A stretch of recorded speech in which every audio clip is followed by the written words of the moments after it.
ना सिर्फ ग्राउंड बनाते हैं, लेकिन आसपास में जैसे रोड हैं, उनके नाले वगैरह हैं, ड्रेन्स हैं, उनकी भी एक मोहल्ले को बेहतर करने का एक जो प्रोग्राम है, इसमें मैं ख़ास तौर पे वर्ल्ड बैंक का शुक्रगुजार हूँ कि ये पूरा प्रोजेक्ट आज से कोई 2-2.5 साल पहले हमने वर्ल्ड बैंक के साथ मिलकर कंसीव किया था, इसका सोचा था, और उसका समर आप देख रहे हैं कि कराची के मोहल्ले निखर आए हैं। और इंशाल्लाह ताला अब ये तो पहला एक प्रोजेक्ट था ना, इसमें हम कामयाब हुए।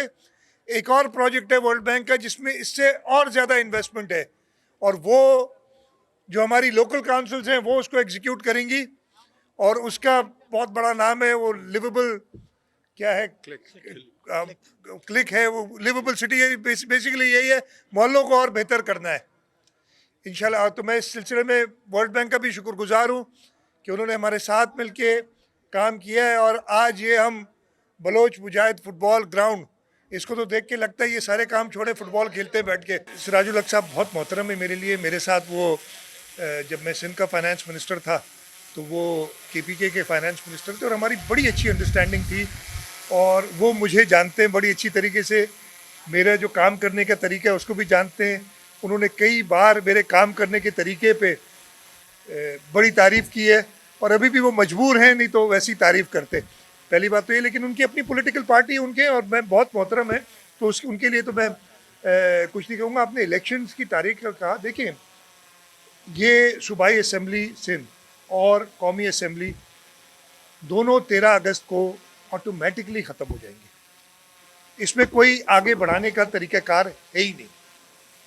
जब ख़त्म हो जाएंगी तो 2 महीने में इलेक्शन होना है, अक्टूबर के किसी तारीख को। वो इलेक्शन कमीशन का काम है कि इलेक्शन की तारीख देना, किसी और का काम नहीं है। ये असेंबली तोड़ी नहीं जाएगी कि किसी से सलाह मशवरा करना पड़े या क्या गवर्नर से पूछना पड़े, कोई ऐसी चीज़ नहीं है। इलेक्शन कमीशन ने 2 महीने उसको लिमिट है कि 2 महीने के अंदर तारीख देनी है। इंशाल्लाह ताला अक्टूबर के महीने में इलेक्शंस होंगे, और कोई मुझे ऐसी वजह समझ नहीं आती कि चलो आगे अगर बढ़ती है तो उससे कोई फ़ायदा क्या है। फ़ायदा कोई भी नहीं। तो ये अक्टूबर में बिल्कुल इलेक्शन होते हुए नज़र आ रहे हैं, और मुझे इंशाल्लाह ताला इस वक्त पाकिस्तान पीपल्स पार्टी पूरे पाकिस्तान में हुकूमत बनाती हुई नज़र आ रही है। मेयर कराची पहले भी बाख्तियार था, यही मुर्तज़ा वहाब एडमिनिस्ट्रेटर थे कराची के 10 महीने 14 महीने, और वो फ़र्क नज़र आ रहा था कि किस तरीके से हो रहा है। हमारी ऑलरेडी बात हुई थी कि कुछ, और ये एक प्रोसेस जो होता है ना कैपेसिटी बिल्डिंग का, हमने तो ये पाकिस्तान पीपल्स पार्टी नहीं, और पाकिस्तान पीपल्स पार्टी के चीफ मिनिस्टर ने, पाकिस्तान पीपल्स पार्टी की सूबाई हुकूमत ने, जो पता नहीं सदियों से या दिहाइयों से एक्साइज एंड टैक्सेशन वाले प्रॉपर्टी टैक्स कलेक्ट करते थे और उनको देते नहीं थे लोकल काउंसिल्स को। हमने कहा कलेक्ट ही ना करो, ये खुद कलेक्ट करेंगे, ये भी हमने किया। तो ये जो इख्तियारात देने जिन जिन जगहों पे जैसे ज़रूरत होगी, ये एक इवॉल्विंग प्रोसेस ही देते रहेगा। और इसमें मैं फिर आपको बता दूं, इख्तियारात का कोई इशू नहीं है, काम करने की लगन होनी चाहिए, जो कि अनफॉर्चुनेटली लैकिंग थी। मैंने मेयर देखे जो जिन्होंने मेरे साथ काम किया है। मैं कुछ कहूँगा नहीं ज़्यादा बारे में, इसलिए मुनासिब नहीं है इस वक्त कहना, इसलिए कि मैं आगे देखना चाहता हूँ, पीछे को जो हुआ है वो छोड़ देना चाहता हूँ। इंशाल्लाह ताला आगे मेयर अपने काम से अपने इख्तियारात लेगा।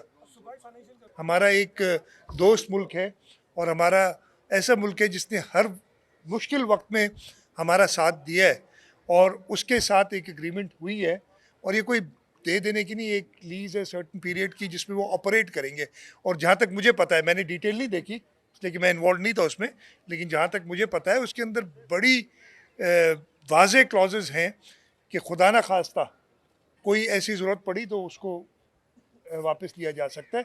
तो ये एक अच्छी चीज़ है। हम तो कहेंगे ऐसे और प्रोजेक्ट्स होने चाहिए हमारे। काफ़ी अब ये ना हमारा अनफॉर्चुनेटली कुछ ऐसा माहौल बन गया था मुल्क में कि वो कहते हैं ना, ना खेडण के ना खेडण देंगे, तो ना खुद काम करते थे ना किसी और को काम करने देते थे। जरदारी साहब ने जब और बिलावल साहब ने मिलके जब हाथ डाला था, तो आज से 1.5 साल पहले लगता था कि जी वो जो इमरान खान है वो तो अपने आप को समझता था कि ये पता नहीं, ये भी 5 साल भी मेरे, अगले भी मेरे, उससे अगले भी मेरे, उसके मेरे बाद ये आएगा, उसके बाद ये आएगा। सारी उसने बना ली थी उन लोगों ने प्लान। वो सारे प्लान बिलावल साहब ने और जरदारी साहब ने मिलके चिकना चूर कर दिए। इंशाल्लाह ताला इस मुल्क, और वजह नहीं है, मेरा मकसद है कि इस मुल्क को भी ज़रूरत है। आपने पता नहीं आज बिलावल साहब की तकरीर सुनी कि नहीं नेशनल असम्बली में? आपने पता नहीं बिलावल साहब ने इंडिया में जाके जो तकरीर जो सुनी कि नहीं सुनी? उसके बाद भी कोई और सोचने की वजह है? आपके सामने इस मुल्क का फ्यूचर, इस मुल्क का मुस्तकबिल है, और ये अवाम के लिए इंशाल्लाह ताला वो अपना मुस्तकबिल बेहतर करना चाहते हैं, और इस मुल्क की अवाम बिलावल भुट्टो जरदारी को वज़ीर आज़म बना के इस मुल्क का मुस्तकबिल और अपना मुस्तकबिल संभाले।